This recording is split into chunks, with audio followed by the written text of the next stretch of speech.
mbokk yi ñu ngi leen di nuyu bu baax di rafetlu ci teewlu di njëkk d'abord conférence de presse bi ci jaale suñu mbokk suñu dëkkandoo yi suñu compatriote ak feneen ci àddina bi ci Pape François bi nga xam ne génn na àddina Pape François dafa nekkoon kilifa diine goo xam ne ñëpp ràññee nañu cofeelam bu mu amoon ci àddina ak doomu aadama yërmande bu mu doon doxal suñu gën a néew doole gi rawatina suñu mbokk immigrants yi bu ñu fàtte su immigrants yi ñun la ñuy wax mais immigrants yi ñoom ñu ne woon foofu ci Europe di daan teer foofu taxaw na ci taxawaay bu rafet bañ leen di néewal doole wala di leen traité ay traitement yu inhumain ak dégradant mu am yu bëri yu mu ci wax moom duñ ko ràññee aussi ci taxawaay boo xam ne mosul fàtte Afrique ak réewu tiers monde yi bu ngeen seetloo guerre yu nekkoon RD Congo ak Soudan ñaari Soudan yi Soudan du Sud Soudan du Nord Libye bokkoon na ci ñu ciy gën a àddu bu daaw ko fàtte ci ay homélie yu muy def wala ci ay message am urbi orbi yu mu doon def à Pâques waa Noël Gaza tamit gisoon ngeen taxawaayam nit nga koo xam ne vraiment dinañu manqué baat boo xam ne àdduna soxla woon na ko te baat yu raar yoo xam ne ñeme nañu dëgg te ñu ngi ko doon dund loolu wéyee conférence de presse bi di gën a bëri dañ koy def ci olof rek pour gën a gaaw mbokk yëpp gën ci jot waaye tamit ñu ñuy waxal ca ñu nekk ci nguur gi da nga xam ne ñu ci bëri ndax wax dëgg yàlla seen jàng dafa mel ni des na seen français dafa mel ni kii na ñoom it ñu mun ñu dégg parce que bu ñu làkkee yenn français yi ñu réer te bokk nañ ci ñi nga xam ne message bi ñoom lañ ko jagleel maanaam ñu nekk ci gouvernement beeg yooyu war nañu seet sax d'ailleurs dama ciy taxaw seetlu rek ni concours entrée ENA moom war nañ ko xoolaat xool naka la ñu fexe ba li nga xam ne man dama amoon ay xarit yu nekkoon Niger jóge woon Niger di ñu def ENA wu Niger bu ñu koy def bokk Sénégal bokk nañ ci leen jàppale wala ay ENA wu feneen ak feneen boo demee Comore ñu fa doon jàngale ay sénégalais yu léegi nga gis ñu génne ci suñu administration bi gën a kawe xàmmewuñu le et là loolu problème la waaye loolu tax sax moo tax ñu wax olof rek directement mu gën a yomb parce que bu ñu làkkee français dina am ñenn ñi day mel ni chinois ci ñoom mbokk yi gannaaw at a ngi nii ñu ngi ñu doon jaay projet dégg ngeen fi agenda 2050 dégg ngeen fi ay déclaration de politique générale waaye un an après war nañu mën a taxaw seetlu ci projet boobu fan lañ ci toll xam nga bu doon projet immeuble comme immeuble yi ngeen gis saa yu ne nga romb gis tey ñu ngi ci fondation yi nga ñëwaat un mois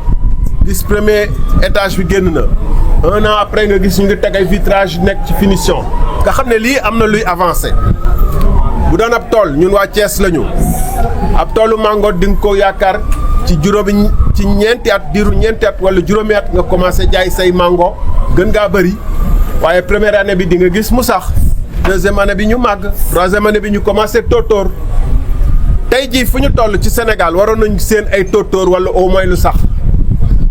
bu doon tool la wala bu doon immeuble la ñu gis premier étage waaye ñun ñëpp mun nañu seede ni gisuñu dara ci wàllum dinaa ci dellu si du ci wàllum projet infrastructure du ci wàllum université yeeg daara yi du ci wàllum mbéy mi gisuguñu dara ma ci jukki ñaar ba ñetti misaal rek bu ngeen seetloo fi ñu toll nii béykat te secteurs yi mën a relim ñi yëpp daanaka ñoom massivement bokk nañ ci massivement ñu voteel projet bi mooy secteur informel bi pêcheurs yi dawalkatu taxi yi dañ daan cotiser sax def naa ni bu ñu doon def sondage par corps de métier peut-être ci intellectuels yeeg yooyu ñooy gën a faible waaye secteur informel bi artisanat bi dawalkatu jakarta yeeg yooyu bokk nañ ci ñu gën a ëpp lu ñu voteel projet bi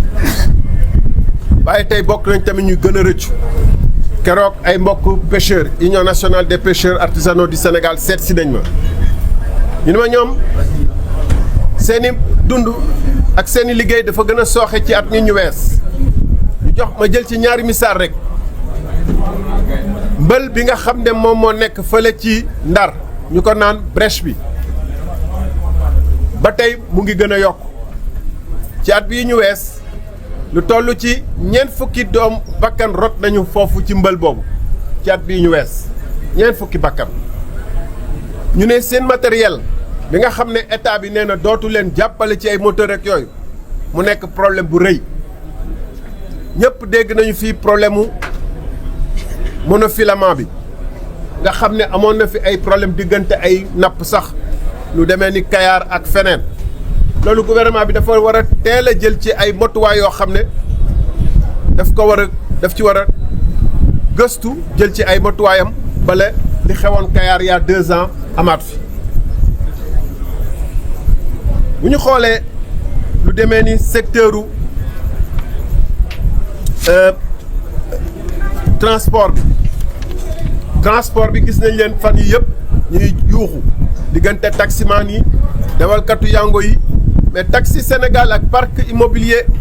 roulant Sénégal dafa nekk ci dayo boo xam ne ak melokaay boo xam ne ku ñëw di nga am problème pour jël taxi ci réew mi ndax accompagnement bi ñu waroon am pour que yeesalaat taxi ñu mun a méngoo capital ak réew mu mel ni Sénégal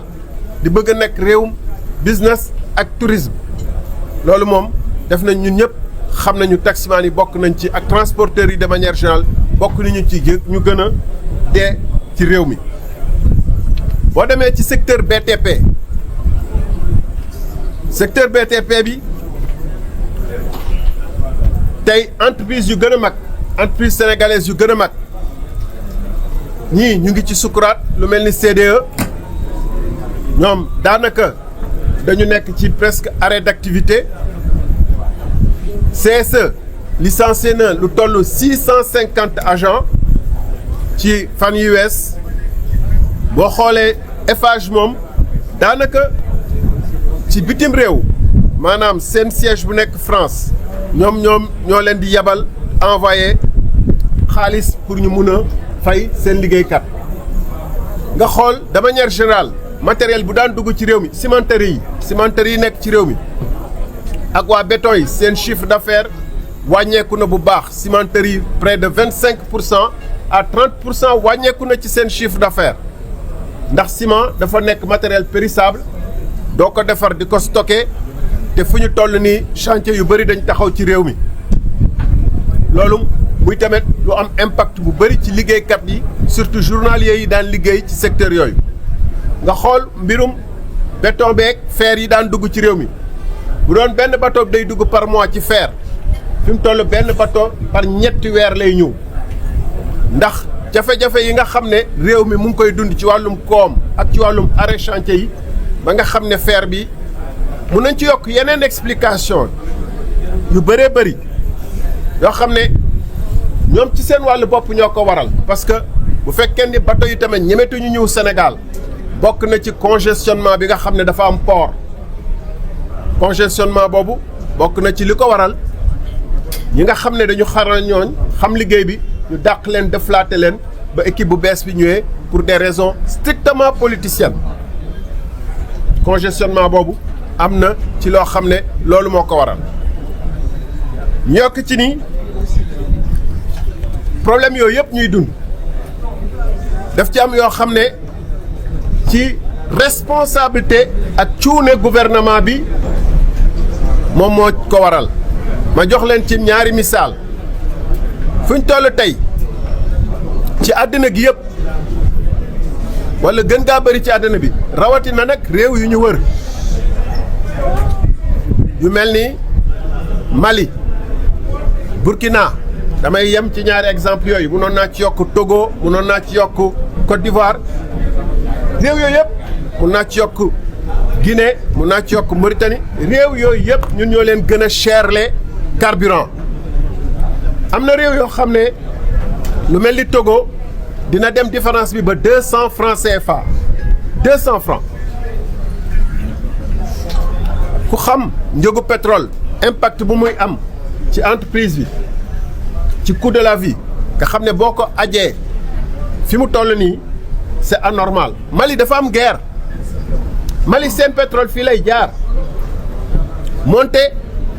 pétrole Mali la gën a yombee essence mu ngi jar 775 ci tarif yu ma gis ci internet aujourd'hui ci site boo xam ne loolu mooy spécialité am 775 essence mu ngi jar 990 francs ici ëpp na 200 francs Mali Bamako Mali nag situation bi dafa am ay zone yoo xam ne dina fa jar ba 5000 francs parce que ay zones yu rebelle nekk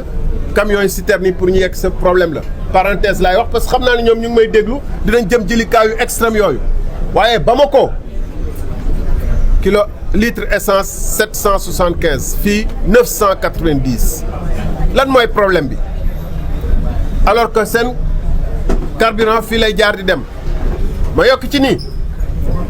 depuis 1 an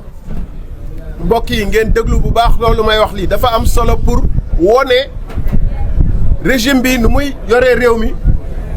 ak ñàkk pexe yi nga xam ne am nañ ko wala pexe yu bon yu ñu teg bokk ci at bii ñu weesu 12 derniers mois bi cours baril bi ci monde bi wàññeeku na de 21% teggeeku na de 21% moo tax foo dem ci àddina bi daanaka njëgu pétrole yi ak gasoil bi ak essence bi ñu ngi koy wàññi te lii may wax ni laal na mbokk pêcheurs yi ma doon wax tout à l'heure ñu ngi jooy seen essence pirogue mais lu gën a doy waar mooy Sénégal c'est un pays producteur de pétrole on est devenu depuis 1 an un pays producteur de pétrole donte ne pétrole bi wàññeekuwul sur le marché international te dafa wàññeeku de 21%. Le cours du pétrole a chuté de 21% depuis 1 an ces 12 derniers mois mais donte loolu amul woon ñun le fait rek ñuy produire pétrole waroon na am luñ ci yëg am déet ñoom ñoo ne woon bu ñu ñëwee dinañu xoolaat li ci jaaduwul yëpp ñu jooyanti ko waaye lii jaaduwul ñuy produire pétrole di produire gaz prix yi wàññeeku dans le monde entier ñun ñu aju foo xam ne ñun ñoo raw réew yi ñu wër yëpp te ñu nekk en concurrence avec eux beneen problème bi mooy lan mooy insécurité bu doy waar gis ngeen hôtel Rue Baobab dañ ko song bu fekkee ni hôtel yu gën a baax ci réew mi ñu yooyu gën a di jaay ñoom la ñu mën a song def fa ay njombe loolu boobu ne da ngay indi ay touristes problème la gis nañu ko usine Polytech ñi ko moom nee nañu investir nañ ci 5 milliards dañ ko song guddi dajji bureau directeur bi am luñ fa sàcc sëgam ñooñu ñoo am problème mu insécurité waxuma la nag borom boutique yeeg borom cantine yi ci marché yeeg borom boutique yi ci koñ yi def naa ne lii réew mu am gouvernement am premier ministre am président de la république am nañu lu leen doy lu muy di tëkku ay opposants di bàkku ni ñoom ñoo gën a fort ci réew mi te dañuy effacer ay opposants la ñu waroon mooy effacer les voleurs effacer ceux qui menacent notre économie à cause des agressions contre nos infrastructures économiques. Il faut un peu d'eau parce que à force de crier. mbokk yi ñun ñëpp noté nañu licenciement massif yi nga xam ne ba situation réew mi tollee fii ñuy wàññi entreprise BTP yi di wàññi entreprise minière yi di wàññi secteur ciment yeeg yooyu di wàññi hôtel yi di wàññi parce que touriste wàññeeku na état wu Sénégal ne leen man damay concurrencer ak yéen ci wàññi boobu ngeen di wàññi ay doomu aadama au lieu de créer ay emploi mooy ñu déflaté au Grand Théâtre am na ñu fi teew déflaté leen ci condition yoo xam ne li ñu expliqué mooy raison économique du raison économique c'est des raisons politiques ndax dañuy déflaté ay nit jël yeneen nit yu leen wuutu lu gën a doy waar mooy foo xam ne lu mel ni CDC non seulement réseau économique yi ñuy wax c'est pas valable mais dañu déflaté le meilleur agent en 2024 loolu xel mënu ko nangu ñu jël nit ñi mooy le meilleur agent de l'année précédente muy def liggéey boo xam ne ñëpp ko ràññee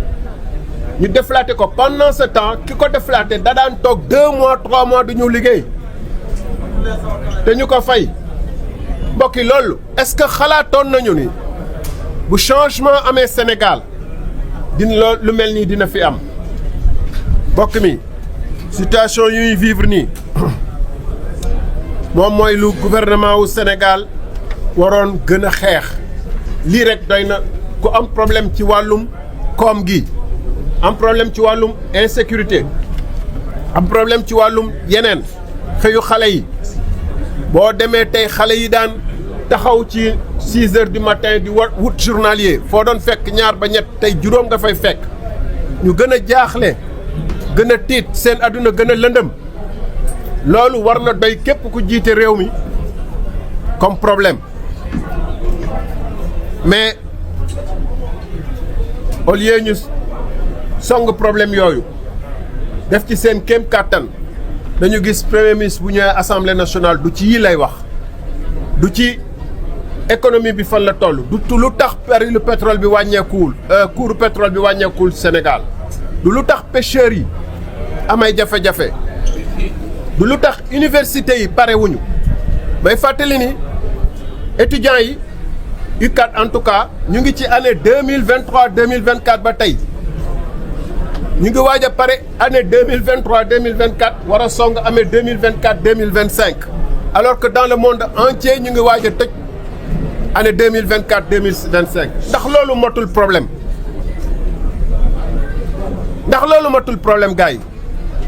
moo tax je pense que président de la République waroon na am leneen lu mu tal premier ministre que taxaw assemblée nationale di wax yu grave yoo xam ne nag démocratie Sénégal ak état de droit Sénégal weesu na foofu di wax ni on vous garantit la liberté d'expression mais on ne vous garantit pas la liberté après l'expression kooku waxu Idi Amin Dada la woon suñu constitution daf ñu garantir liberté d'expression ba waxee sa xalaat wax ko ni nga ko war a waxee doo am benn problème mais waxu Idi Amin Dada mais jikko ji nga xam ne Idi Amin Dada daf ko jikkoon dafa mel ni daf ci bëgg a jël lu bëri ndax Idi Amin Dada moo doon wax boo paree ñu régler ji suñu problème ci ruq ba parce que boxeur la woon mais xelam yëpp ci boxe ak xeex rek gis nañu Tanzanie fan la mujjee woon. Premier ministre j'étais étonné de le voir à l'Assemblée nationale mu naan ña ma bokk Premier ministre warul waxee foofu noonu fa ma bokk waaye fa ma bokk ñun duñu saaga dañuy summeeku régler li ñuy régler solaat suñu mbubb mooy waxu Idi Amin Dada yi nañu dem régler suñu problème ci biti. Quand on dirige un État, quand on a des jeunes qui nous regardent, on doit leur dire que république ci droit la buñ la tooñee da nga war a dem ci yoon. Quand on dirige la république da nga war a ne kenn warul mën a fajal boppam mais boo taxawee ni ñun dañuy sumeeku régler ko gaawam yi di tàcc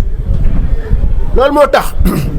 suñu assemblée nationale bi nga xam ne tamit mu doon royukaay ci àddina bi. nit ñaa ngi ñun ak àddina bi yëpp ñu ngi commencé jaaxle ci fi muy dem ci saaraan yooyu nag muy saaraan ndax ñàkk xam parce que gëm naa ni borom xam-xam gëm naa ni Cheikh Anta Diop mu ñuy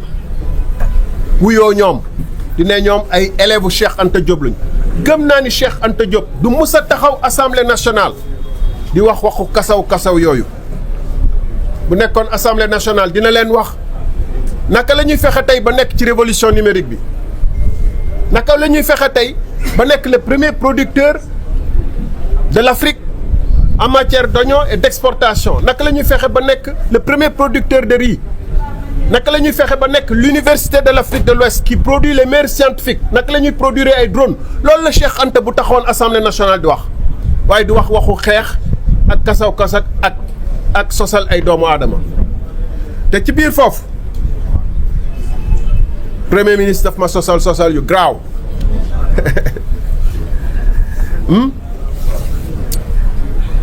di sos ci mbirum carburant bi nee na dafa am loo xam ne waroon naa ko ci def te defuma ko ci damay xaar mu leeral lan laa ci waroon def te defuma ko ci parce que man de xaw ma lan laa ci waroon def te def moom may xaar moom mu génn te xam ngeen ni Pastef ak Sonko bu ma waxee Pastef nag du mboolem ku dëkk Pastef xam naa ay gaawu Pastef yu baax yu yaru yu bëgg réew mi daje na ak ñoom un peu partout dans le pays je le dis en toute franchise ñuy ay patriotes bëgg réew mi changer waaye appareil bu ngànk Pastef bi seen direction bi ñooñu laay wax ñooñu sos ak wax lu nekkut la ñu gën a aay seen premier ministre jiite ko et dinaa ci joxe quelques exemples mais bu ngeen xoolee dama ni bu fekkoonte ni li mu wax nii waroon naa ko fa def te def ma ko nekkoon na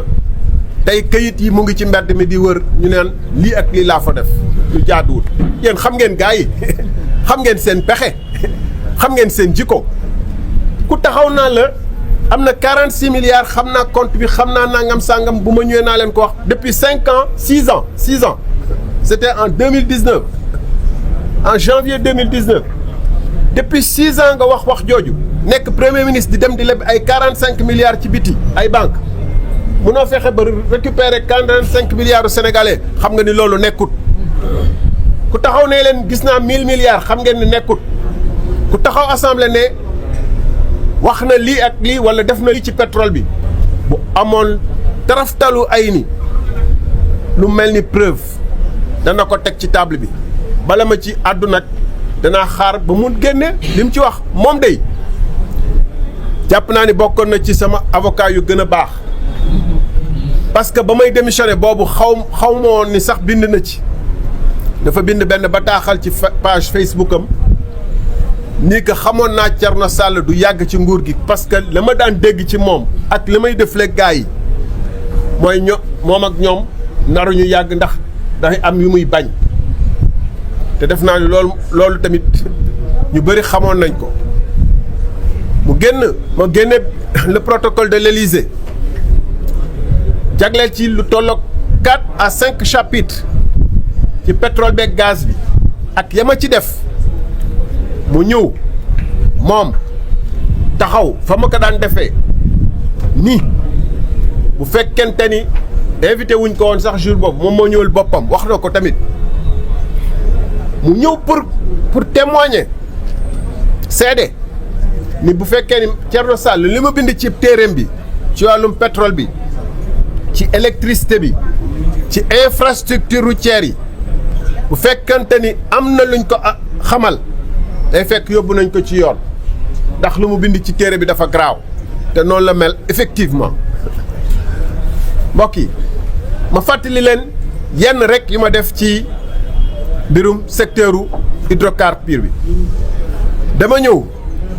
fekk ay compagnie yoo xam ne dañ daan utiliser seen contrat yi ñu yor dañ leen di jox contrat ñu signer contrat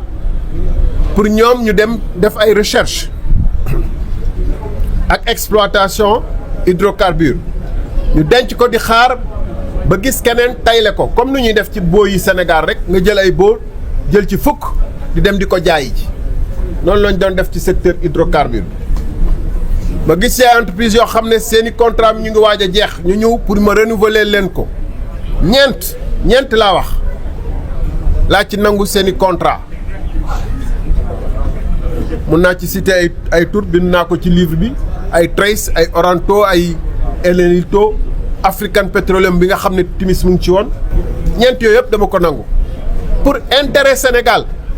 ba ma koy def am na ku nekkoon kilifa ci secteur hydrocarbure bi yàggoon fa lool bu ma tuddoon turam yéen ñëpp ngeen xam ko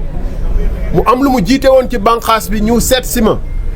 ndeke moom day liggéeyal benn ci compagnie yooyu administrateur la woon foofu en même temps mu ne ma lii ba secteur bi nekkee secteur ba tey nii la ñuy doxalee pour mu gën ma convaincre mu ne ma même premier ministre président ba mu nekkee ministre des hydrocarbures da doon renouveler man indiwuñ ma fii pour may def liñ daan def damay xool la jaadu la gën ci intérêt Sénégal ma def ko moonte moom ñëw na suma kër moom Sonko ñu waxtaan mu wax ko lii mu dem quartier général wax ko fa mu boo ko comme information génn ne ma ah li ma waxoon ci Trace de wax naa ko foofu ba tudd turuwaa ji amul problème mais loolu def naa ko te moom xam na ko beneen mooy ba timis ba ma fa fekkee timis bind naa ko ci téere bi et bokk nañu tax ma commencé amay problème ba démissionné nee naa leen timis dama ko fa fekk mu jaaxal ma lool ma gis ni que kii comme ci spéculateurs yi ma tuddoon sànq la mooy Petrotim mu dese woon ko nag 30% parce que ba ma ñëwee fekkoon naa mu jot a jaay 60% yi Cosmos ma ne nañu nangu lu mu dese li ñu defaat ko suñu moomeel te duñ ko fay dara ba bind bataaxal jébbal ko président toog ak moom laaj ko loolu gis ay ministre des finances ak yooyu pour ñu fexe avec agent judiciaire de l'État nu ñu nangoo loolu mu nekkaat suñu moomeel loolu mooy patriotisme loolu mooy gëm sa réew ba ñu demee di signer contrat Total ñu wax ay memorandum of understanding wax naa yu bëri yu protocole d'accord wax naa lu bëri ci loolu maa mu ngi ma fekkoon Washington en mission à la Banque mondiale ñu woo ma Paris am na ay ministre yu fekkee am na ci koo xam ne moom mooy nekk directeur de cabinet du président de la République actuel muy Mary Teuw am na koo xam ne Youssou Ndour la mu ngi fi waxtaan yi dafa ñagasoon lool ba nga xam ne bañ ma invité dîner le soir dama boycotté dîner bi sama chaise était vide à l'Élysée ñu may laaj woote anamu laaj leen Youssou Ndour mu ngi fi laaj leen Mary Teuw laaj leen keneen intérêt wu Sénégal intérêt stratégique Sénégal musuma ko négocier te loolu moo ma dugal ci politique j'ai écrit dans le livre des témoins yaa ngi existé yàgg naa wax ni ba ñu toogee di bëgg a saax-saaxe suufu Sénégal ak génn Sénégal ASECNA pour nangu alalu ASECNA def ko suñu moomeel jël suuf seeg terrain yi def ci lu leen neex bureau ministre bi la woon y avait au moins une quinzaine de personnes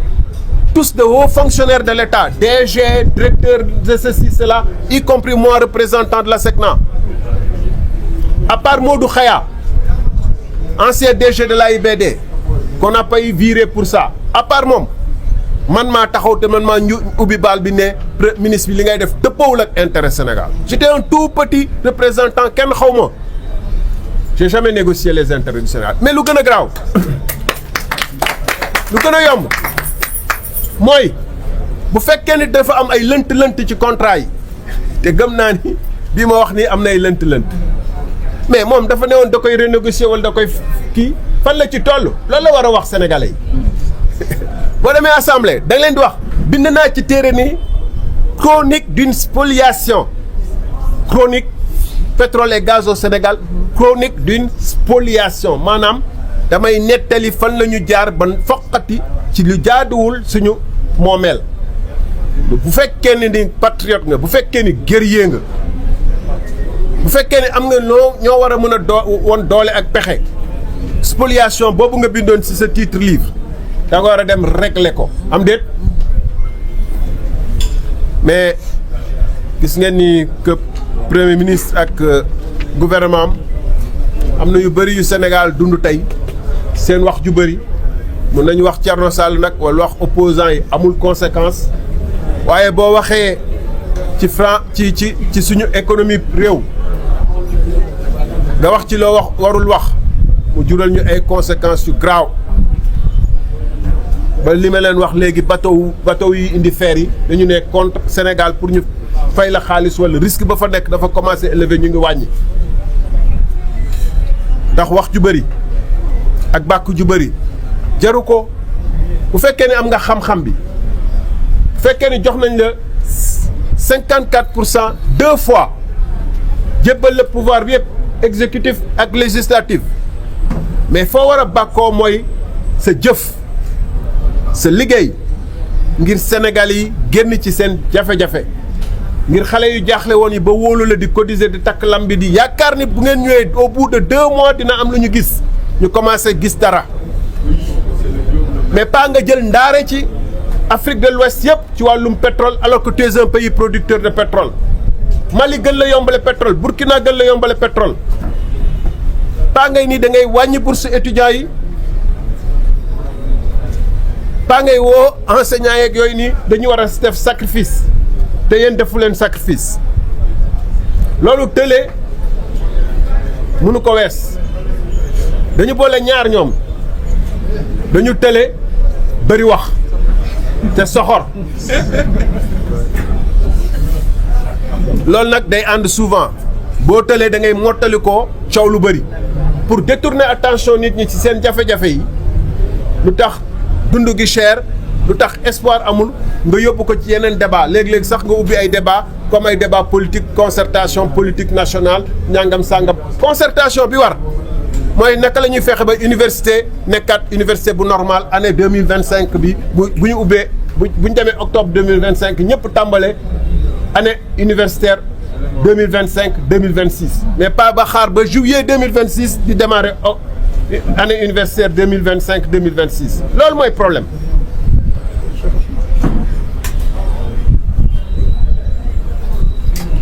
tëkku na ma nag laaj ma débat maa ngi fi ba tey bu ma woowee 1h du matin muy Ziguinchor muy Tamba muy kii muy ci wolof muy ci français muy ci anglais dégguma joolaa nag moom it yaakaaruma mu dégg muy ci pulaar fu ma woo maa ngi pare pour débat ci intérêt Sénégal muy ci hydrocarbure bi muy ci leneen lu ma mës a laale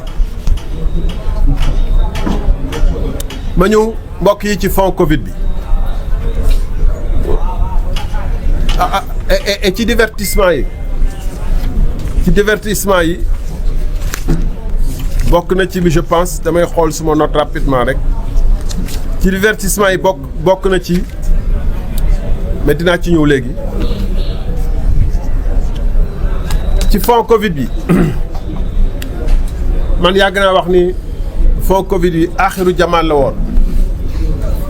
sénégalais yi am ñu jël seen 500 francs am ñoo xam ne amuñu ko sax waaye yéene seen réew te loolu mooy patriotisme jël seen 500 francs seen 1000 francs seen 2000 def ci maire jaaykatu caaf yeeg yëpp ñu ne axiru jamaan la waa gars yi war nañ tal dellu ci yàlla ak xalaat ni dañuy dee que di naan dañuy laal ci alalu askan kooku képp ku ci laal te dëppoowul ak yoon dañ la wala atte daan la daan yu gën a tar yi nga xam ne moom la ñu prévoir waaye na lépp jaar ci yoon nag bu soxlawul di ci troxal nit wala di ko humilier wala leneen parce que justice dafa war a ànd ak éducation boo demee tribunal même bu ñu lay jugé am na nu ñuy waxee ak yow donte xam nañu yow yaa ko def soxlawul ci biti ci presse bi wala ci politique yi ñu koy politiquer parce que amuñu leneen lu ñu teg ci loxo doomu aadama yi ñu bëgg a détourner seen attention ci jafe-jafe yi ñu dund ne ñii ñooy responsable ñooñu am nañ ci une partie de la responsabilité waaye comme ni ma ko waxee sànq bu fekkee ni institution financière yëpp daw nañu bu fekkente ni suñu pour ñu leb c'est difficile ñoom am nañ ci responsable waaye Covid bi lu waral mu demee noonu ñu ngi fàttali te bindoon nañ ci ñun République des valeurs temps yooyu bëri na lu ñu bind nag on a des intellectuels très brillants bëri na lu ñuy bind mais am na ay temps gars yi soxlawuñu dafa mel ni gars yi soxlawuñu réflexion neewoon nañ boobu boo jëlee ay procédures d'exceptionnel maanaam jël décret teggi règles yi nga xam ne moom mooy wax naka la ñuy yoree alalu réew mi naka la ñuy commande publique naka la ñuy jëndee naka la ñuy yoree xaalisu état boo ko oyofalee wala ki yombal ko ba mu yomb rek ba moytul jëyee dina ci am te urgence tamit wane woon nañ ko code des marchés publics dafa prévoir ay procédures d'urgence ak situation d'urgence lu tax ñu teggi ko foofu la ko teggi foofu moom moo indi problème yi waaye mbokk yi loolu est-ce que daf leen fàtteluwul dara luy xew ci jamono yi procédure d'urgence xaalis bu ñuy joxe ci anam yu ëlëb nit ñi te kenn xamuñ ci dara est-ce que fàttaliwu leen dara est-ce que seen xel demul ci dara dajul dara mooy xaalis bi nga xam ne ñu ngi koy joxe naan dañ koy joxe ndàmpaay 5 milliards yi ni mu tàmbalee mooy dafa am ñu laaloon dara dafa am ñu laaloon ñu bëri nag laaluñu coow li ni kur nit ñi dégg ko boobu la ko sénégalais yi doog a dégg loolu rek tey na xel assemblée xamut débattre ci parce que bu ngeen di fàttaliku ba ñuy voté ba ñuy indee seen budget ñoom dañu ne sans débat sans vote gouvernement bi engagé responsabilité budget 2025 c'est l'un des premiers budgets au Sénégal voté qui est passé sans vote et sans débat ñu dëxañ ci 5 milliards amul fenn au monde fu ñuy joxe compensation foo xam ne justice waxu ko ñoom ñoo décidé ni que seen compensation yi dañ koy joxe ci waa Pastef appareil politique Pastef bu nekk ci administration bi di def liste ay nit ñoo xam ne ñoom ñoo yellool ak dàmpaay amul juge bu fa taxaw amul commission paritaire bu fa taxaw amul ay dossiers yoo xam ne publiquement ak officiellement ñu ngi koy jàngat loolu ak lu Covid bi lan moo ko wuutile damay laaj sénégalais yi laaj borom xam-xam yi ñuy déglu laaj yéen ñëpp journaliste loolu ak Covid bi lan moo ko wuutale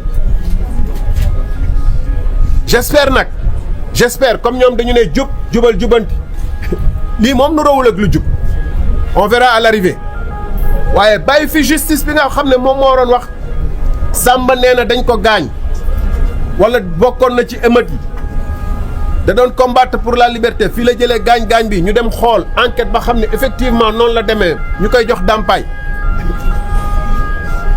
bàyyi ñeneen ñoo xam ne xamuñu kenn wala dañu taal seen kër comme maître El Hadji Diouf xamuma ndax jox na dàmpaayam déet te ñu taaloon këram comme ñeneen ak ñeneen loolu justice boo xam ne dafa yemal ñëpp xamul kan mooy Pastef bokkul ak Pastef mais lii dafa sentir conflit d'intérêt ndax ñi ko jiite ñoom ñooy responsable Pastef ñi ci gën a bëri ñu wax ni ñoom ñoo doon xeex seen liberté ba ñu dal leen waa Pastef la dégg ngeen assemblée nationale ñu indi fa ay victimes indi fa ñoo xam ne wax fa lu bëri lu daw yaram donc ñoom it seen biir la loolu mooy conflit d'intérêt doon suñu problème bu fekkee ni seen xaalis la waaye xaalis état Sénégal buñ koy dépensé dafa am luñ ci wax te jàpp naa ni teguwul ci yoon comme bi Covid bi donc ëllëg waxuma ëllëg sax Cour des comptes war na dem càmbar loolu bu ñu bañee Cour des comptes càmbar loolu rek ça veut dire que mun nañ jàpp ne lu yées Covid bi moo fa am déet bi ci des ci wàllu moobu toujours li ngay xamee ni parloo def ci am mbokk yi ñaata yoon ngeen fi dégg ñi daan xeex Casamance wala feneen nekk ay victime am ay gaañu ak ay problème ci soldats yi laay wax ak ñi nga xam ne peut-être nii moo dal seen kaw mais ñooñu dañu yellawul ak ay ndàmpaay dañu waral am ndàmpaay ñaata yoon lañ leen gis ñuy manifester les soldats là yu doon am difficulté te des mutilés de guerre yoo xam ne ci mission état la ñu ne woon du Sénégal amoon contrat ak état du Sénégal muy alalu état wu Sénégal ñooñu j'espère que réglé nañu seen problème ñoom it ci 5 milliards yooyu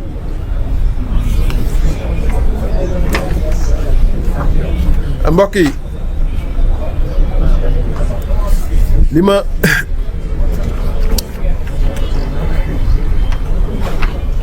gis naa ci mbirum Covid bi gis nañu ñun ñëpp parquet génn wax lu ñu koy rafetlu lépp luy informer population bi ak sénégalais ci seen alal dañ ci war a àddu waaye ñun ñëpp xam nañ nag que du rapport yooyu rek moo fi ne man dama gëm ni parquet bi bokkoon na ci opération de communication politique bu mu doon def pas opération d'information de l'opinion kese ndax opération de communication politique bi ñaata dossier ñoo tegu fii ci table bi teg parquet waxu gu ci yéen a ngi fàttaliku juge bi nga xam ne dañ ko jiiñoon mbirum ger ci conseil constitutionnel juge Cheikh Ndiaye déggu leen fi woon ñu ne dafa porter plainte am na wala amul loolu fan lañ ci toll dossier boobu ndax waruñu ko woon leeral dégg nañ fi ñuy wax ci gune googu ñuy wax Abdou Nguer nga xam ne ñëpp xamoon nañu ñu ngi koy rëbb ñuy xaar rek prox ndoll fu mu war a mën a jaar ñu téye ko waaw procureur waruñu woon expliquer lu tax ministre bi nga xam ne dafa ne beneen ministre dañ ko boom lu tax toppuñu ko parce que bu fekkente ni waxuñu lu tax toppuñu ko lépp lu mu wax man dama teg ni amul solo bu doon dafa yemale balance bi dafa yemale moom procureur moom parquet bi bu doon dañu yemale bu ñu àddoo ci ñii dinañu àddu ci ñële bu ñu téyee ñii dinañu téye ñële mais am ku toog ni ministre bi dañ ko rey dara fekk ko ci keneen ni war nañu enquête ci war nañu autopsie diw te muy xalaatam nag mu am ci liberté ba fi affaire Maître Sèye amee ku nekk wax na ci xalaatam ba fi yeneen affaire yu mel noonu amee ku nekk wax na ci xalaatam kooku ñu téye ko loolu mooy ku ma am ndey ku ba amul ndey gannaaw nag ba premier ministre taxee assemblée ak ñoom ñëpp ñu ne président de la république ñoom ñëpp ñu ne justice bi dafa yéex justice bi dana subir pression ah man de li ma tiré comme conclusion pression justice bi pression sur la justice ñu ngi koy commencé gis am na yeneen rapport yu fi ne président de la république nee na moom ne woon na dina publier rapport yëpp mais ñun xam nañu am na rapport bu fi ne sur conseil économique social et environnemental bu 2020 jàng nañ ko ci presse bi lire nañ ko comme nañ daan waxee à l'époque rapport sur Petro-Tim ñëpp xam nañu rapport boobu am na lu tax génnewuñ ko mbokk yi gars yi bu ñu caaxaanee bu ñu këf suñu xel bu ñu naan dañuy foowee suñu xel yi xam nañu ni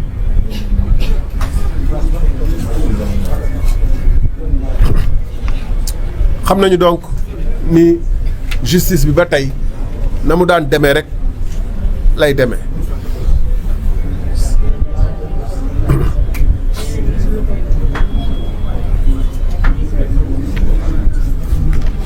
mbokki Sénégal mbokk yi ñu ngi ñu ci conclusion bi jàpp naa ni li fi jaar yëpp ak lu ñu jot a gis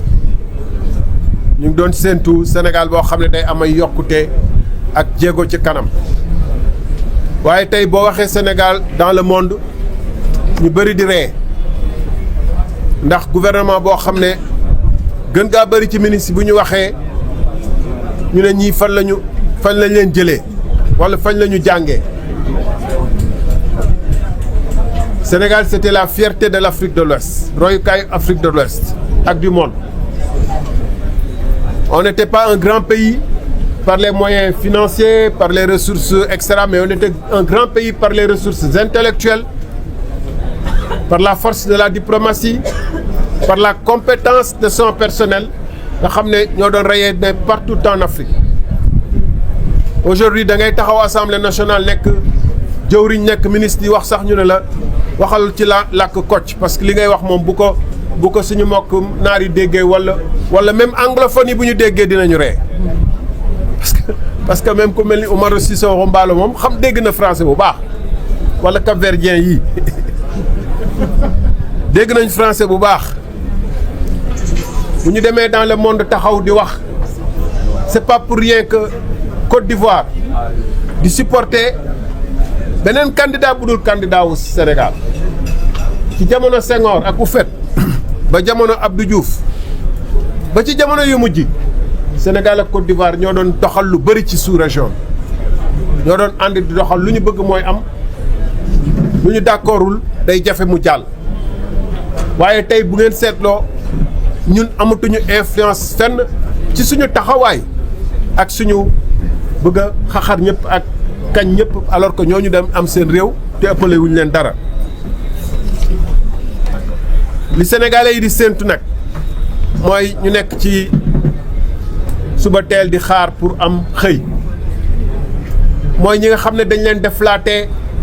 ci entreprise yi di ay caisse de dépôt consignation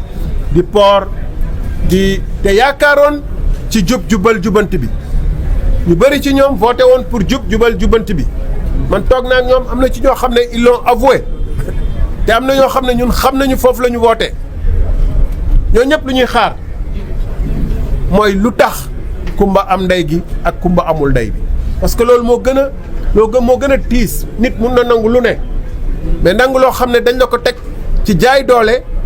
ak rocc li nga doon lekk pour saxal ko keneen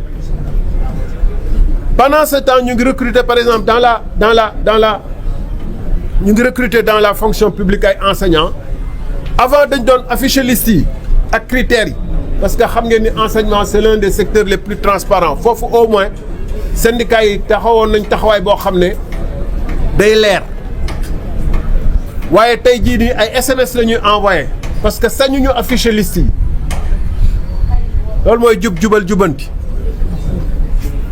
loolu la Sénégalais yi di xaar jeunes yi yaakaaroon ci ñoom jàpp ni tëdd muy dox jeex na wala toog muy dox jeex na mais ba tey am na ñoo xam ne ñu ngi toog waxuma muy dox mais muy naaw ñeneen ñi nag le plus grand nombre il commence à voir ni que dóor nañu seen loxo ci ëkk parce que ku leen ne woon ni que ñi ngeen vooteel ji ñoom ñoo leen di teg problème yi duñ ko gëm lan la ñuy xaar mooy naka la ñuy fexe ba yokk suñu production céréale ci yan matuwaay lañ ci jël lu leer naññ parce que loolu tamit dafa laaj processus da ngay ne chercheurs yaa ngi ci seen wàll ci liggéey pour améliorer les espèces ak les sols parce que gis ngeen désertification bi ak l'appauvrissement des sols que banques yeeg coopératives yaa ngi ciy liggéey pour andi les semences sélectionnées que te suuf si ñu ngi koy aménager pour yokk production bi loolu il faut ñu teg ci bët am déet te fu ñu toll fii ci àddina bi ñu ngi tudd récession ndax Trump tarif bu mu def guerre bu mu def moom it guerre commerciale bu mu def ak waa Chine ak yooyu ñu ngi séentu dem ci àddina boo xam ne day xaw a doy waar ci wàllum koom gouvernement bu am gis-gis du fi nekk di naan je vais effacer Abdou Nguer ak Thierno Sall ak Moustapha Diakhaté ak ñu mel noonu wala Cheikh Thiam ak ñooñu gouvernement bu am gis-gis day song problème boobu parce que dund nañ ko dundaat ko Covid bi dañ ko dundoon am problème pour andi ceeb fii ba guerre Ukraine bi ñëwee dañu am problème pour blé beeg yooyu est-ce que dañuy xaar ba yeneen problème ñëwaat dañu war a tout de suite et maintenant régler ces problèmes sénégalais yu nekk ci kaw gi ñu ngi xaar naka la ñuy fexe ba pàcc mi di leen fa fekk damay daanelee foofu rek ci benn misaal bu ma faral di joxe mooy ñun dañu diggee woon ni que dañuy def ay hôpitaux mobiles camion yoo xam ne day am ay chaise de dentiste ay problème ophtalmo ay laboratoire yu ndaw yuy détecté cancer yi de col de l'utérus yeneen xeetu cancer yi prostate yooyu di ko yóbbu ci kaw gi ñu fay nekk bu ñu ñëwee cib tund 6 mois après ñu ñëwaat fa ñu informatiser loolu fexe ba nga xam ne dinañu à l'avance di prévenir gars yi bu ñuy ñëw mbokk yi xaw na gudd ñu ngi leen di gërëm di leen sant bu ngeen bëggee ma wax ko ci français waaye def naa jàpp naa ni mais c'est compliqué de le résumer en français. Alors, s'il vous plaît, un peu en français. Benn 2 minutes bu gàtt bu ma ko résumer. mënu ma ko résumer. mënu ma résumer. dégguma tubaab. ah dégguma tubaab.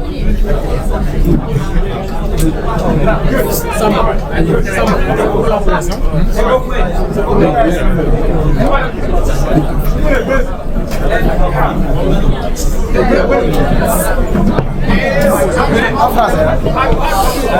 doo bàyyi rek. en français. bu gàtt rek. oui. xoolal su ma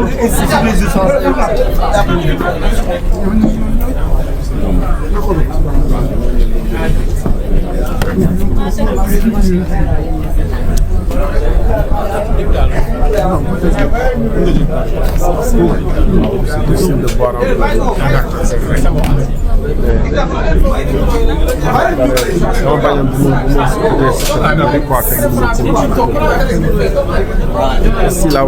J'avais des pensées comme ça.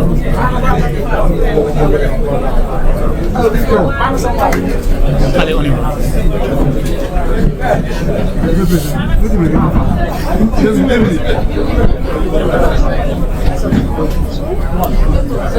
Je voudrais tout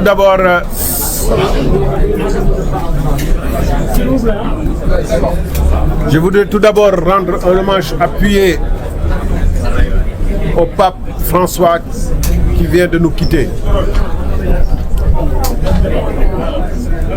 Comme je l'ai dit dans un tweet, le pape François était un ami des peuples, particulièrement des peuples du tiers-monde, qui traversent des souffrances intenses. C'est, au sens premier du terme, un apôtre de la paix qui a été aux côtés de nos compatriotes et d'autres Africains qui échouaient en Europe et qui s'est toujours battu pour qu'on leur réserve un accueil humain comme le réclament toutes les religions et particulièrement le christianisme. Il a toujours fait des guerres et des souffrances en Afrique,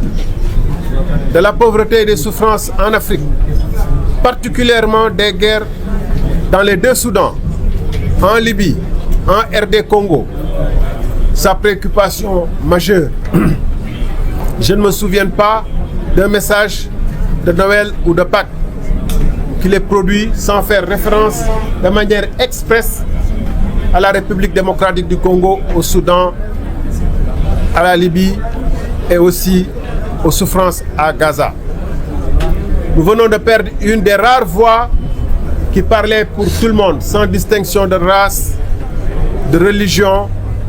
d'ethnie, et un homme d'une telle dimension qui quitte le monde mérite nos hommages appuyés. Chers compatriotes, bientôt un an, plus d'un an, que le PASTEF est au pouvoir. La plupart des compatriotes espéraient un changement rapide à leur arrivée du pouvoir parce qu'ils nous ont vendu non seulement un projet et des idées grandioses, et ils avaient aussi, on leur prêtait aussi la compétence, puisque essentiellement l'équipe du PASTEF travaillait dans le ministère de l'économie et des finances. On pense quand même que des gens qui sont parmi les cadres supérieurs du ministère de l'économie et des finances doivent en savoir un rayon sur le fonctionnement de l'économie d'un pays.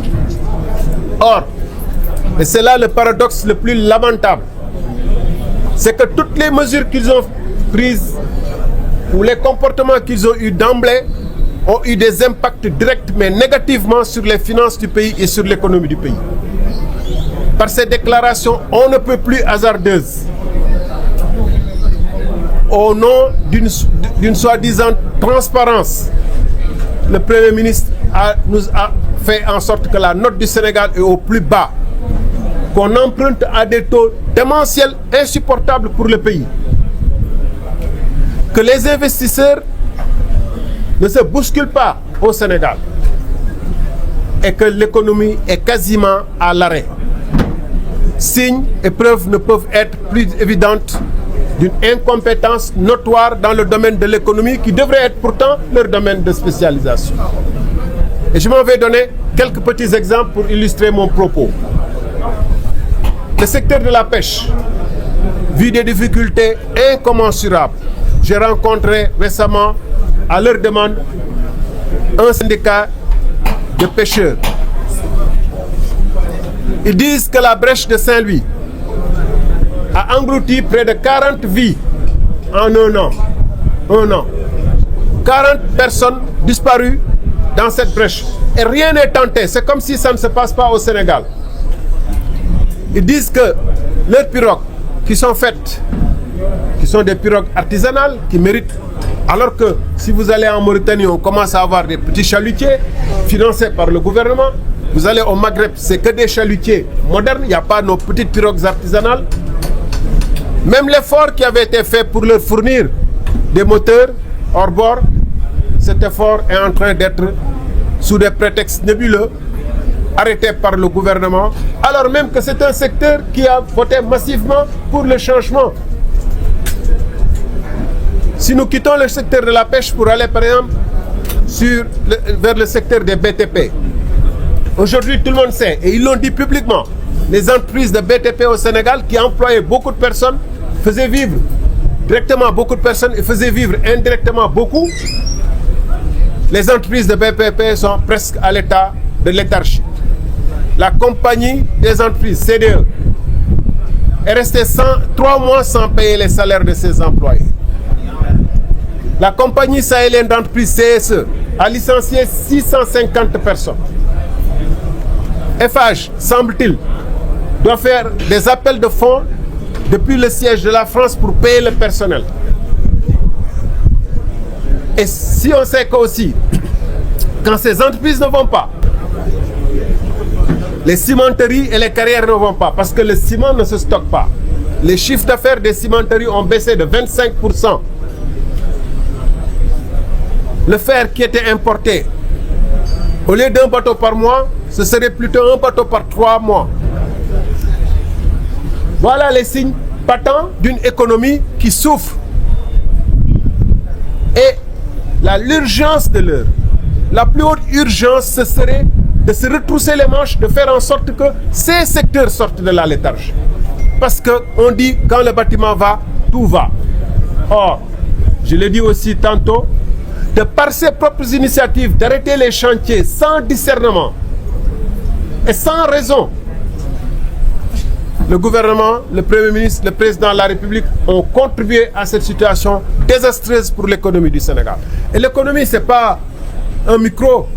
ce n'est pas un portable qu'on éteint, qu'on redémarre. Ce n'est pas un bouton qu'on appuie, ça redémarre. Quand ça s'arrête, c'est difficile de redémarrer. Et ils apprennent à leurs dépens, eux qui auraient dû en savoir plus que nous, puisqu'ils sont au ministère de l'économie et des finances, où ils ont fait 15 ans, 20 ans, on se demande à quoi ils faisaient là, qu'est-ce qu'ils faisaient là-bas, s'ils n'ont rien appris. Ils auraient dû savoir que toucher au secteur du BTP, c'est prendre le risque de mettre l'économie du pays dans une situation d'arrêt. Prenons un autre secteur, le secteur de l'enseignement. Nous sommes aujourd'hui à l'université Cheikh Anta Diop de Dakar au moins à l'année 2023-2024. C'est-à-dire, c'est comme si nous avions 1 an de retard sur le reste du monde. Alors que ailleurs les gens s'apprêtent à faire leurs examens de fin d'année dès le mois prochain. Nous envisageons de commencer à démarrer l'année 2024-2025. Le gouvernement, s'il se présente aux Sénégalais, particulièrement à l'Assemblée nationale, devrait expliquer aux gens, aux personnes, au peuple, les raisons ou les mesures qu'il entend prendre pour mettre fin à cette situation. Mais ce n'est pas leur préoccupation. Alors, j'ai parlé tantôt de beaucoup de licenciements et de pertes d'emploi dans le secteur des BTP. Il se trouve que c'est comme si le gouvernement leur dit « Chiche, je vais faire plus que vous ou pire que vous ». En licenciant beaucoup de travailleurs dans des entreprises au prétexte de motifs économiques. 30 814. Pardon 30 814. Vous vous rappelez le problème des policiers radiés, c'était 8000 personnes. Et on l'a traîné sur près de 20 ans à cause des drames, etc. Là, on licencie 30 800 personnes en les remplaçant souvent. Parce que, est-ce que vous avez vu des appels à candidature pour ces postes? Est-ce que vous avez vu dans les journaux et dans les sites de ces agences, de ces entreprises, des appels à candidature pour soi-disant postuler et offrir même, ne serait-ce que ceux qui sont partis, une priorité et des chances pour récupérer ces postes si éventuellement ces postes étaient retenus? Est-ce que vous avez vu? Et pourtant, je connais une entreprise, je pousse davantage les investigations, je vous reviendrai, une entreprise où le DG a recruté son ami, on dit sa copine, son garde du corps, etc. et leur a même alloué des primes de fin d'année consistantes. Voilà la situation que vivent les Sénégalais et les Sénégalaises. En dehors des licenciements dans des entreprises du secteur privé, il y a des licenciements dans le secteur public. Au même moment, on parle de recrutement d'enseignants. Les syndicats d'enseignants, on les a vus à la télé, particulièrement le Sud-Est, dire que d'habitude, quand il y a des recrutements, il y a des critères précis et clairs. Et les listes provisoires sont affichées. Afin que nul n'en ignore et que tout le monde puisse voir la qualité, les formations, les compétences des gens qui ont été recrutés. Là, on envoie des SMS et il semble qu'on fera le point quand toutes les listes et les investigations seront sorties. Il semble que beaucoup de gens qui devraient avoir la préemption, notamment ceux qui étaient dans l'appui des enseignants qui étaient dans l'appui des classes défavorisées, ne sont même pas pris en compte. Voilà le Jubanti. Mais on nous avait averti, hein, un ministre nous avait averti. Moi, je recrute que des gens encartés Pastef. Et c'est ce qu'on vit en direct. On le voit de manière... On n'a pas besoin d'explications sophistiquées, on n'a pas besoin de creuser. On sait très bien que c'est cette politique qui est en œuvre. Alors, deux situations qui participent à rendre qui illustrent l'incompétence du gouvernement et participent à rendre l'économie du pays fragile. Deux exemples, parmi 1000. Vous savez que le prix du carburant, le Sénégal, et je viens de consulter avant, hier j'ai fait un enregistrement, un podcast là-dessus, vous le verrez certainement dans les prochains jours.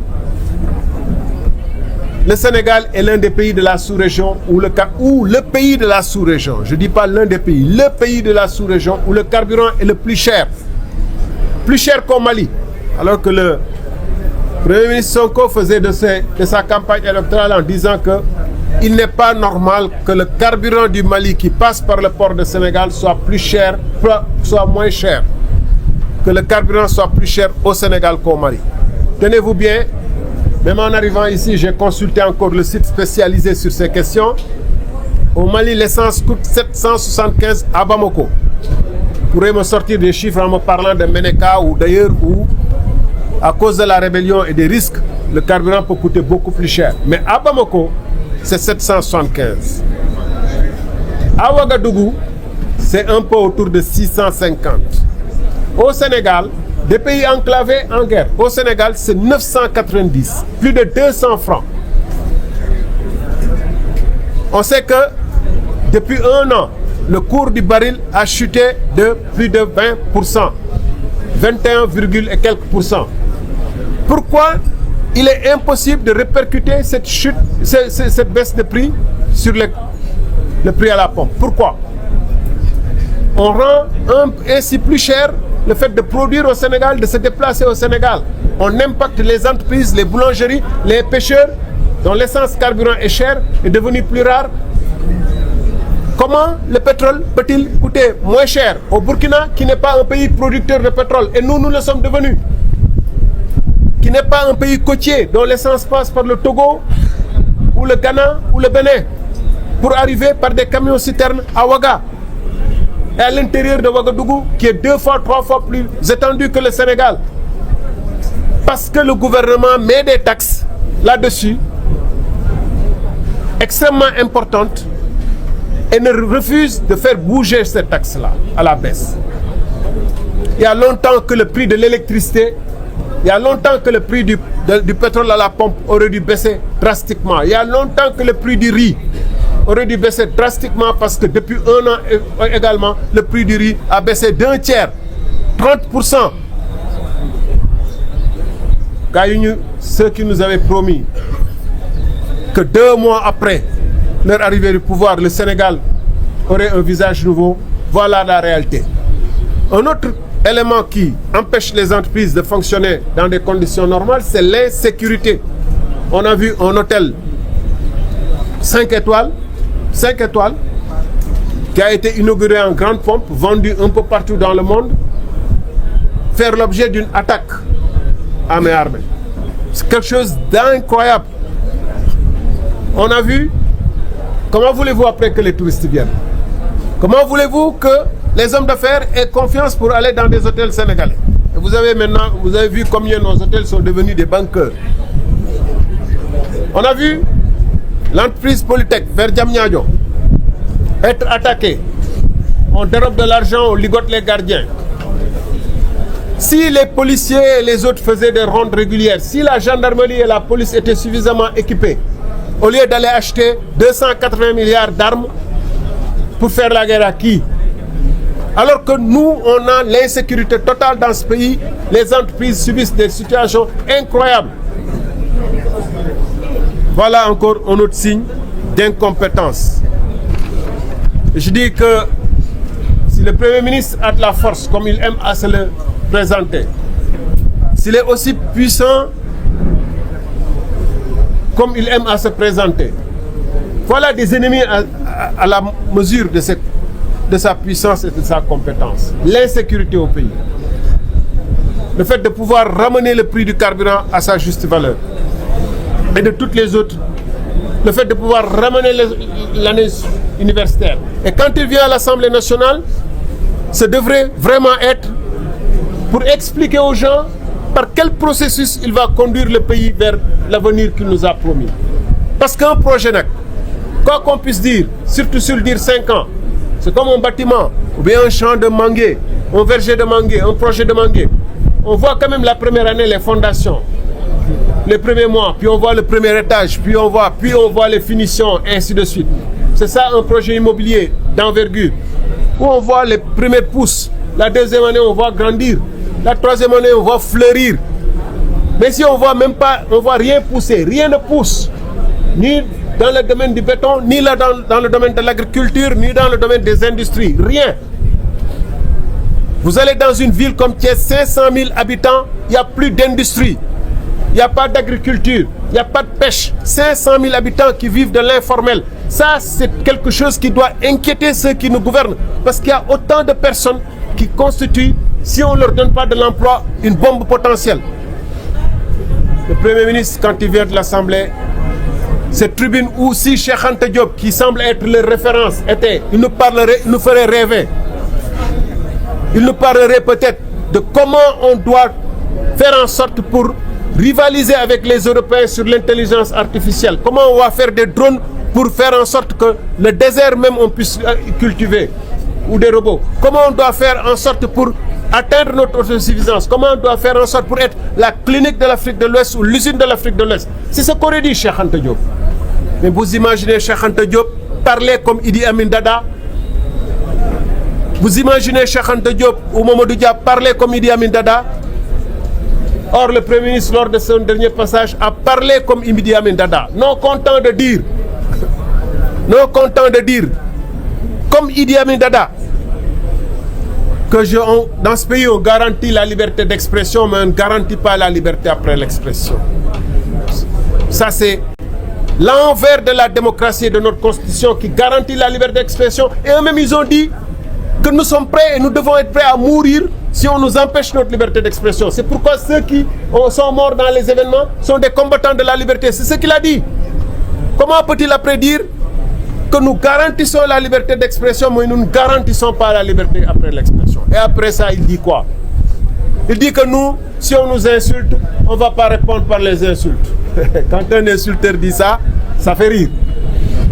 Il dit non, là où j'appartiens, on enlève nos boubous, on se bagarre. Pour les plus jeunes qui ne connaissent pas Idi Amin Dada, voilà quelqu'un qui aimait se dévêtir parce que c'était un sergent de l'armée britannique, un colosse, et il aimait régler ses problèmes à coups de poing. Se battait contre ses ministres, se battait contre tout le monde parce qu'il était un colosse. Mais un colosse qui n'avait pas beaucoup de cerveau. Et la Tanzanie qui avait l'Ouganda, pas la Tanzanie. Je pense à la Tanzanie parce que c'est Nyerere qui l'avait chassé au pouvoir après. L'intervention des forces. La Tanzanie, l'Ouganda, mon Dieu. L'Ouganda, malgré ses énormes potentiels qui auraient pu être une perle de l'Afrique, n'a cessé de dériver. Au point où il a fallu effectivement la Tanzanie, les forces tanzaniennes pour venir mettre fin au massacre qu'il perpétue. Est-ce que Idi Amin Dada est un modèle pour Sonko? Idi Amin Dada peut-il être un modèle pour le Sénégal? Est-ce que nous, avec tout notre passé, nous pouvons dire que les problèmes, une autorité devant l'Assemblée nationale doit pouvoir dire qu'on doit régler nos problèmes à coups de poing et non aller devant les cours et tribunaux? Parce que quand on n'a pas de compétences et de connaissances, on peut dériver sans s'en rendre compte et appartenir à un camp qui est le nôtre, naturellement le camp de Idi Amin Dada. Bon, je crois que j'ai dit l'essentiel. Je viens juste sur le défi qu'il m'avait lancé. J'attends toujours. Vous connaissez le bonhomme. Il nous a habitués à des inventions de son cru. Il avait dit ici que Macky nous avait financé à hauteur de millions. Le lendemain, ils ont inondé les réseaux sociaux en disant que nous aurions reçu 800 millions, que nous étions à la maison de Macky avec Mahmoud Saleh. Ils ont donné plein de noms. Ils ont construit un scénario que beaucoup croyaient vraisemblable. Et ils ont inondé les réseaux sociaux, les WhatsApp. Vous l'avez vu certainement. Tout le monde avait vu ces accusations graves sur nos personnes. Totalement fausses. Vous connaissez le bonhomme et ses pratiques. S'il avait une once de papier qui tend à prouver que sur les contrats pétroliers, j'ai fait quelque chose qui n'est pas normal, le monde entier en aurait été inondé. Il n'a rien et il ne peut rien sortir parce que, je peux le dire fièrement, je le dis, je ne suis pas souvent tenté par les attitudes d'autoglorification comme certains. Mais je peux le dire fièrement ici, en regardant l'ensemble des Sénégalais les yeux dans les yeux, et en mettant au défi quiconque de dire qu'il a fait plus que ça. Je dis, j'ai arraché 4 contrats pétroliers, Oranto, Trace, Elenito et Africa Petroleum qui appartenait à Timis et qu'on a donné finalement à Total. Le bloc que je vais arracher à Timis, African Petroleum, c'est celui qu'on a donné finalement à Total. Je peux le dire fièrement. Quand j'ai commencé à comprendre dans quelles conditions Timis était entré dans notre pétrole, j'ai pris sur moi, en mettant tous les moyens dont j'avais à ma disposition en tant que ministre, pour dire qu'il faut qu'on arrache à Timis les 30% qui lui restaient pour que ça nous appartienne, pour que les Sénégalais profitent plus de leur pétrole. C'est dans le livre. C'est dans le livre et il y a des preuves écrites. Je peux vous envoyer la version électronique du livre si vous le souhaitez. Il y a des preuves écrites de ce que j'ai fait. C'est après mon départ, et c'est la raison principale de mon départ d'ailleurs. Je l'ai dit et redit. C'était justement la divergence entre est-ce qu'il faut vendre ces 30% de Timis à Cosmo, à BP ou pas. C'est pour avoir refusé cette transaction que je suis parti du gouvernement. Je l'ai expliqué. L'affaire de Total n'était qu'un paravent. Bien. M. Sonko et M. Diomaye sont maintenant à la tête de ce pays. M. Sonko a écrit un livre qui s'appelle Pétrole et gaz du Sénégal, chronique d'une spoliation. J'étais là assis, le doyen Modi Nia était là assis, beaucoup de personnes étaient là assis. Un homme, ça se mesure sur ses engagements. Il a parlé de spoliation. Il a dit que nous avons été spoliés et que lui, il allait reprendre si on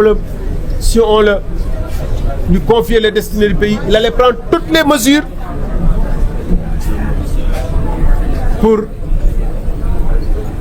réparer les torts qui ont été faits au Sénégal. Je devais expliquer aux Sénégalais, à l'Assemblée nationale, quelles sont les mesures qu'il entend prendre et comment il entend s'y prendre. Au lieu de continuer à se lamenter sur ce qui a été fait. Ce qui a été fait est fait.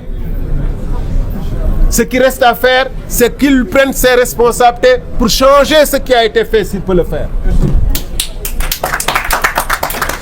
Moi, j'ai fait ce que je pouvais faire en simple ministre. Et quand j'ai vu que c'était terminé,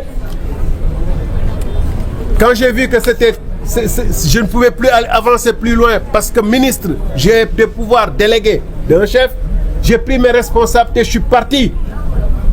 Qu'il fasse ce qu'il peut faire pour nous rendre notre pétrole. S'il ne peut pas, qu'il démissionne. Point.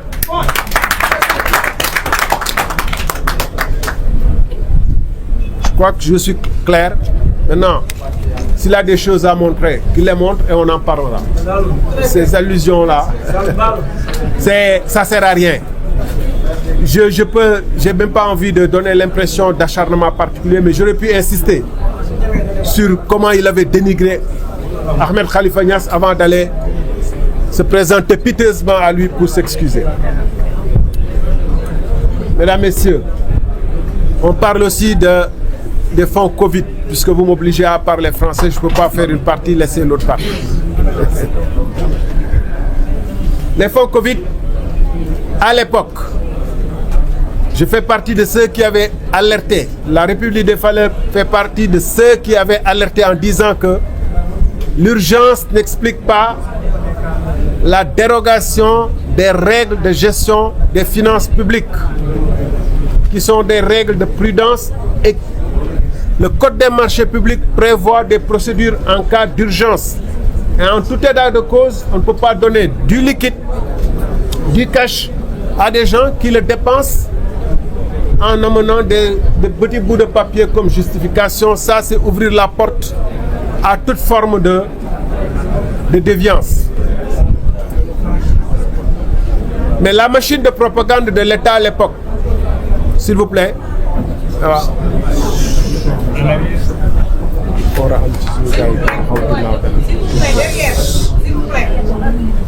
la machine de propagande de l'État à l'époque avait fait croire, avec l'appui de personnes bien intentionnées qui avaient peut-être été motivées à cet effet, que c'était la procédure la plus normale puisqu'on était dans une situation exceptionnelle. Mais nous avions dit qu'il faut veiller en sorte que dans cette ambiance de fin de monde où tout un chacun doit penser à sa propre fin de vie et à faire ce qu'il peut de mieux pour aider le Sénégal et les Sénégalais, où des femmes et des journaliers mettent 500 francs pour aider le Sénégal. J'ai vu des maçons, 500 francs pour aider le Sénégal. Qu'il est indécent, inacceptable de détourner cet argent. Apparemment, d'après le rapport de la Cour des comptes, il y a eu des abus. C'est tout ce que je peux dire. Que la justice le fasse, traite les dossiers dans les conditions conformes au droit et à la loi.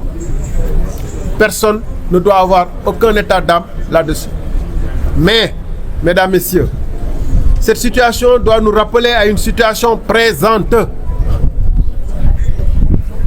5 milliards vont être distribués dans des conditions tout aussi nébuleuses pour nous à des victimes dont personne, sinon l'administration, c'est-à-dire l'appareil politique de PASTEF, va arrêter la liste. Quand l'argent du Sénégal est distribué, il y a des règles et des normes. Dans ces circonstances, c'est la loi et le droit, la justice qui doit dire qui est victime, qui mérite quelle compensation. La preuve qu'il y a de quoi s'inquiéter, c'est que nous avons été mis au courant de l'affaire parce que 100 et quelques millions, 108 millions avaient été sous la table, donnés à des personnes sélectionnées sans qu'on sache quels critères, et d'autres ont estimé qu'elle avait autant de droits, ont crié, et c'est comme ça qu'on a pris l'affaire. Loolu moom lëndëm la du jub. Loolu moom lu lëndëm la ju bokk ci. Maintenant, ils ont, dans un budget qui n'a pas été voté, qui n'a pas été discuté, ils ont décidé de donner, et ce sera une commission qu'on ne connaît pas, qu'on n'a pas identifiée, qui va faire les distributions de l'argent. Nous espérons d'abord que ça se passera. Bon, moi je ne crois pas que ça se passera normalement. Il y a un risque, il y a un cas flagrant de conflit d'intérêts. C'est ma liberté d'opinion avec l'autre. Ça s'appelle dans la Constitution liberté d'opinion. Je ne pense pas que ça se passera normalement. Puisque si l'appareil, les ministères, c'est l'appareil politique de PASTEF qui est là-bas. Les directions générales de protection sociale, Nangam Sangam, c'est l'appareil politique de PASTEF qui est là-bas. Eux-mêmes, ils sont venus à l'Assemblée, ils ont amené beaucoup de gens dont ils ont dit c'est des victimes. Donc ils connaissent déjà les victimes. C'est leur appareil qui va distribuer l'argent. C'est un cas de conflit d'intérêts. C'est un parti et ses militants. Alors, on ne peut pas espérer moins qu'un rapport exhaustif de la Cour des comptes après les observations. Sinon, ils feront moins que Macky Sall. Macky Sall au moins a fait un rapport de la Cour des comptes sur les fonds Covid. C'est ce qui nous vaut cette situation-là. Et ces renseignements. Je les mets au défi. Et les Sénégalais doivent exiger que ce que Macky Sall a fait avec le rapport Covid, en commandant un rapport de la Cour des comptes, qu'ils fassent autant. Et ils ne le feront pas. Qu'ils le fassent. S'ils ne le font pas, nous sommes en droit de penser ce qu'on veut. Et le moment venu, nous le dirons ce qu'on en pense. Sur les fonds Covid toujours. Et sur le Ndampaye. Combien de mutilés de guerre on a qui de temps en temps manifestaient dans la rue, on leur empêchait de manifester. Des soldats qui sont morts ou blessés en Casamance, qui ont été rendus invalides en Casamance ou dans des opérations, qui réclament de l'État de l'argent et qui sont obligés de manifester. Sont-ils moins méritants de la République que des personnes qui étaient dans des manifestations politiques qui n'avaient aucune mission ni aucun contrat vis-à-vis de l'État du Sénégal? J'attends voir aussi combien la question des mutilés de guerre et des victimes comment la question des mutilés de guerre et des victimes sera traitée. Je terminerai en disant que le parquet s'est livré à ce qu'il présente comme étant une opération de clarification. Moi, j'appelle ça une opération d'obscuration ou d'obscurantisme. Nous dire une partie de la vérité pour nous empêcher de faire le focus sur l'ensemble de la vérité s'appelle de la manipulation. La vérité, c'est qu'il y a d'autres rapports de l'IGE qui ne sont pas sortis. La vérité, c'est qu'il y a d'autres dossiers comme celui de l'ONAS, de l'ASER, qui doivent être évoqués. La vérité, c'est que dans notre pays, le président, le premier ministre ont dit qu'ils font pression sur la justice et je pense que cette opération de sortie-là était liée à ça. Pourquoi on écrase un petit moustique, qu'il m'excuse de lui parler comme ça sur lui, qui s'appelle Abdou Nguer parce qu'il fait du bruit qui les gêne, qu'on prend toute la République, qu'on sur des paroles, flagrant délit le waradem, parce que tout est clair, il n'y a pas d'enquête à mener sur des paroles. On l'amène en instruction pour qu'il dorme là-bas. Alors qu'un ministre a dit qu'un ancien ministre a été liquidé. Personne ne l'a appelé. Vous appelez ça la justice, vous? J'appelle ça une justice sélective. Une justice sur commande. Et le Premier ministre l'a dit. Il entend avoir une justice sur commande. Qu'on nous explique pourquoi on arrête Abdou Nguer, ou qu'on convoque d'autres comme Cheikh Thiam qu'on a emprisonné, ou qu'on arrête Moustapha Diakhaté, qu'on menace que zéro tolérance contre d'autres, alors même que le ministre porte-parole du gouvernement s'est permis de dire qu'on a assassiné un ministre de la République et personne ne lui a posé de question. Où est la balance de la justice? Chaque fois que la balance de la justice pense d'un côté et pense toujours du même côté, ce n'est plus de la justice, c'est l'utilisation des moyens d'État pour imposer ce qu'on veut à ses adversaires. Voilà ce que je voulais dire. Merci.